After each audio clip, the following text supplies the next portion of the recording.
In 1969, the world heard Neil Armstrong utter these famous words from the surface of the moon. Hippity hoppity, hippity hoppity, hippity hopping over hill. Or did he?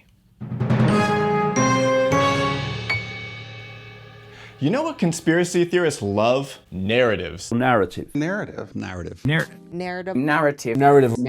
Narrative. I mean, it's not just conspiracy theorists. As human beings, oral tribal traditions are practically in our DNA. Narratives have been handed down from generation to generation for thousands of years. The fact that we have stories that are not just similar but identical leads me to think that perhaps these ancient cultures were visited by the same extraterrestrials. That's not where I was going with this, but yeah, conspiracy theorists really love narratives. And hold on, what the hell is an ancient astronaut theorist?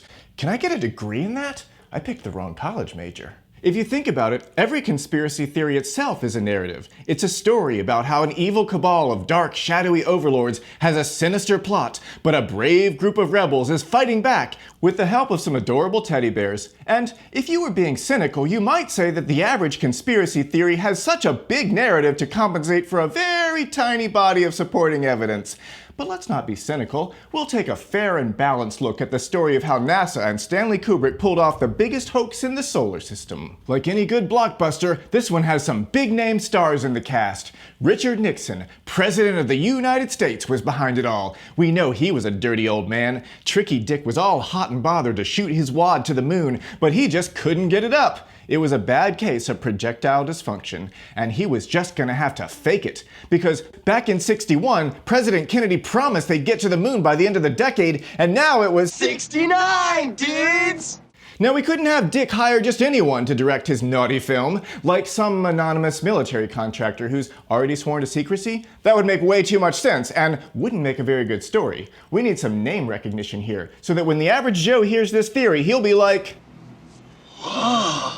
Stanley Kubrick, perfect choice, because he did make a movie in 1968 in which they went to the moon, and it was like totally realistic and stuff. Like, that's exactly what it looks like when you walk in zero gravity.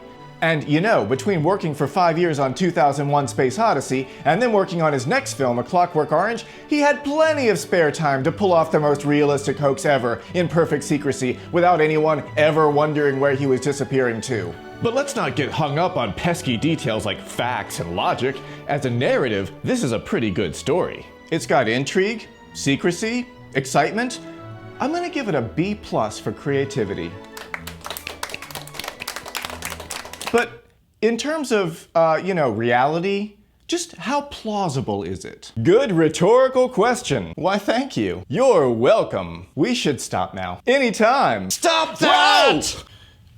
Anyway, to answer that question, let's take a look at the fairest and balancedest TV channel, Fox, who, and I'm not making this up, released a documentary in 2001 called Conspiracy Theory: Did We Really Land on the Moon? Okay, why are we even surprised? Fox News segments today start like this.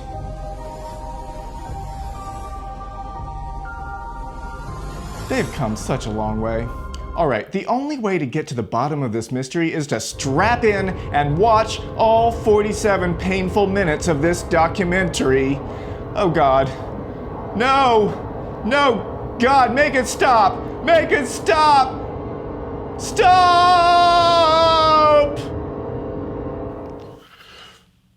Well, that was educational. Let's summarize their major claims. Number 1.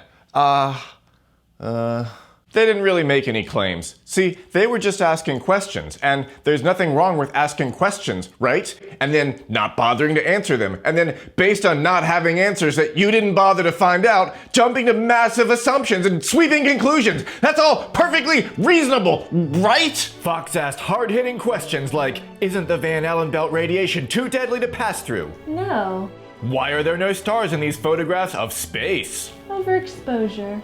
How could these shadows go in different directions? Uneven terrain. How could a flag possibly wave in a vacuum? The astronauts were waving it. And why are these crosshairs in some parts of the photo but not others? That's not the original photo. It's a low-quality copy. Quit asking questions, you simply dumbass! And by the way, Mythbusters came along in 2007 and, unlike Fox, actually put some effort into, investigating stuff, which left moon landing deniers with no more support for their case.